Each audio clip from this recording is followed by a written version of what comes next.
This episode is entitled, Eisenman subtly exposes Paul's hate for 12 apostles in his 2006 book New Testament Code. This is a review of Robert Eisenman's treatment of Paul in his work The New Testament Code, London, Watkins Publishing, 2006, a voluminous work exceeding 1,000 pages. It has numerous references to Paul. We shall review the major references to Paul's attacks on super-apostles and pseudo-apostles. Eisenman puts these quotes side by side so we can deduce who is the target, none other than James and the 12 apostles, as many others before him deduced. Page 569. Apostolic Credentials, Boasting and the Apostles of Surpassing Degree, in Paul. The notices we have just encountered above, about persons dogging Paul's footsteps with a contrary doctrine, are rife throughout Paul's letters, and he repeatedly and often bitterly complains, as we have seen, about just that sort of thing. FN 44. Yet specialists are either still unwilling or unable to determine who these ubiquitous, some or certain ones, he is constantly complaining about, are. For instance, in 1 Corinthians 9 verses 1-2 he asserts, "Have I not seen Jesus Christ our Lord? Are you not my work in the Lord? Even if I were not an apostle to others, I should still be an apostle to you, who are the seal of my apostleship in the Lord. This is my answer to those who would examine me." Eisenman's translation. Compare, am I not an apostle? Am I not free? Have I not seen Jesus Christ our Lord? Are not you my work in the Lord? If I be not an apostle unto others, yet doubtless I am to you, for the seal of my apostleship are you in the Lord. KJV 2000.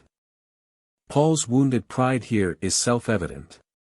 So is his feeling of inferiority to those above him whom he refers to in 2 Corinthians 11 verses 13-15, as already underscored as well, by phrases such as super-apostles, Hebrews, and finally, as we have several times had occasion to remark, even pseudo-apostles, dishonest workmen transforming themselves into servants of righteousness, whose end shall be according to their works. Once again, in this last, note the purposeful play on Jamesian doctrine.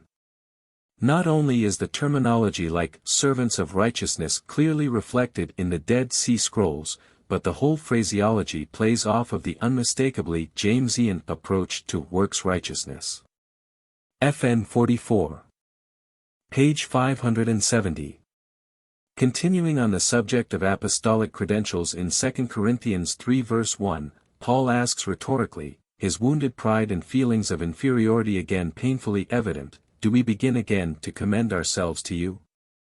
Then, alluding to the ever-recurring issue of not having official, written letters of apostolic appointment from James, much like a rabbi or some churchmen have today, a theme which actually permeates the run-up in 2 Corinthians 10 verses 9-18 to his evocation in 11:13 above of the dishonest workmen transforming themselves into apostles of Christ, Jib. Unlike some, clearly implying the Hebrew super-apostles, we need no letters of recommendation either to you or from you. Eisenman has a very incisive approach to various statements by Paul, highlighting that a theme runs through Paul that Paul knows he lacks apostolic credentials blessed by the Church of Jerusalem led by the 12 apostles.